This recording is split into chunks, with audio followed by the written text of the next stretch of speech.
Hola a todos, espero que estéis bien. En el vídeo de hoy vamos a repasar la jerarquía urbana española y lo vamos a hacer analizando el mapa que tenéis delante. Este mapa temático que representa precisamente esto.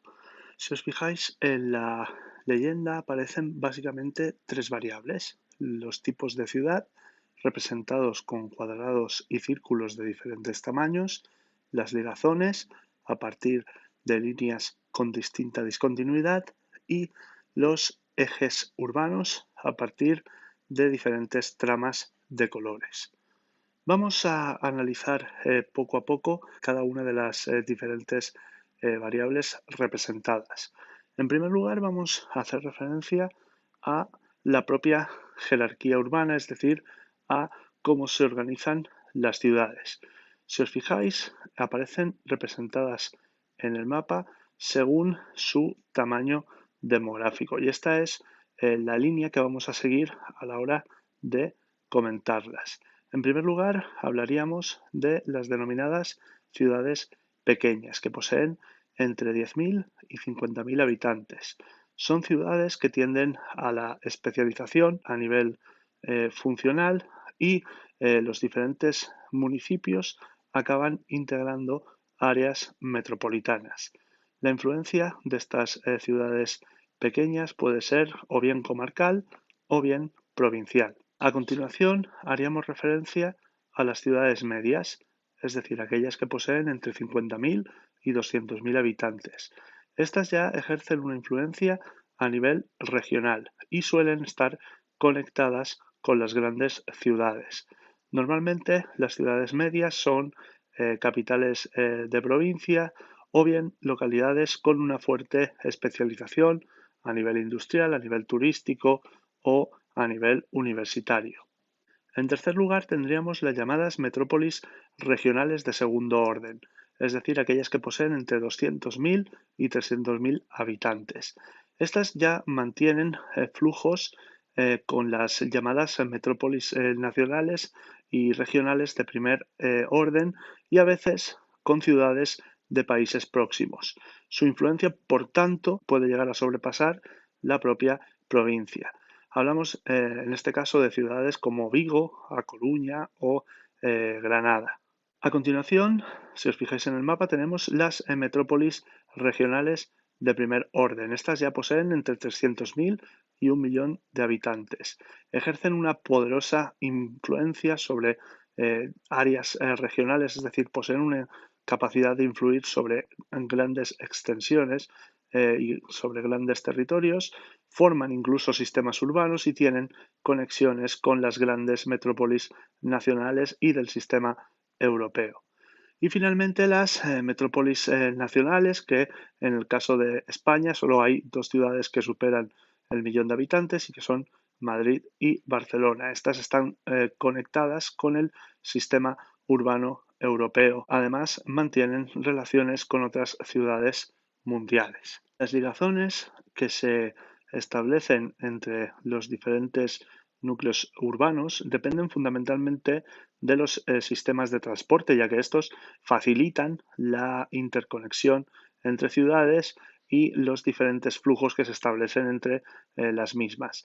Estas interconexiones lo que hacen es básicamente favorecer el crecimiento económico y más en un contexto como el de la globalización en el que vivimos.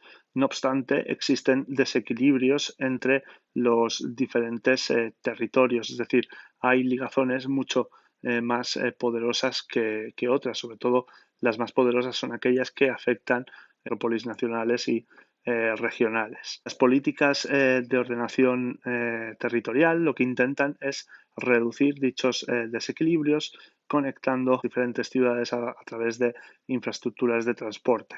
Y finalmente, en el mapa aparecen reflejados una serie de ejes urbanos. Estos ejes, sobre todo, son herederos de la etapa industrial. Si os fijáis, Madrid aparece en el centro, rodeado por una serie de ejes urbanos periféricos. Además, los ejes en el interior aparecen poco destacado. Se está indicando que el interior está poco urbanizado. En cuanto a los ejes periféricos, vamos a ir comentándolos poco a poco. En primer lugar, tenemos el eje atlántico gallego, que se sitúa en la costa gallega entre Ferrol y Vigo, con prolongaciones hacia el interior. Especialmente este eje destaca por las actividades comerciales. El siguiente eje que vamos a analizar es el Cantábrico. Es un eje discontinuo y con prolongaciones hacia el interior, hacia ciudades como León, Burgos o Logroño. Otros ejes importantes en esta zona serían el eje asturiano, que incluye las ciudades de Oviedo, Gijón y Avilés, o el Triángulo Vasco, que incluiría las ciudades de Bilbao, San Sebastián y Vitoria. Este último triángulo está en fase de reajuste dadas las reconversiones que se han producido en el ámbito industrial y que analizaremos en el tema siguiente. En cuanto al eje mediterráneo, cabe hacer referencia que este se prolonga de Girona hasta Cartagena, es un eje muy dinámico, con una industria muy diversificada y un fuerte peso del sector servicios y del turismo. Otro eje importante es el del Valle del Ebro, con ciudades como Zaragoza y un fuerte equilibrio entre industria y el sector servicios. En Andalucía destaca un doble eje andaluz. El eje litoral, desde Almería hasta Huelva, es un eje muy dinámico, con presencia de comercio, turismo y una agricultura tecnificada, y el eje del Valle del Guadalquivir entre la costa atlántica y Jaén, que es menos dinámico y se dedica fundamentalmente a las actividades agrarias. En el interior peninsular, si os fijáis, no aparecen ejes urbanos integrados y predominan ciudades especializadas en comercio y agroalimentación. En los archipiélagos, es decir, en Baleares y Canarias, es difícil que se formen ejes dado su carácter insular y el factor de crecimiento fundamental a nivel urbano es el turismo. Y bien, esto ha sido todo por hoy. Espero que el vídeo os haya servido para analizar las jerarquías urbanas presentes en España. Nos vemos en el siguiente. Un saludo.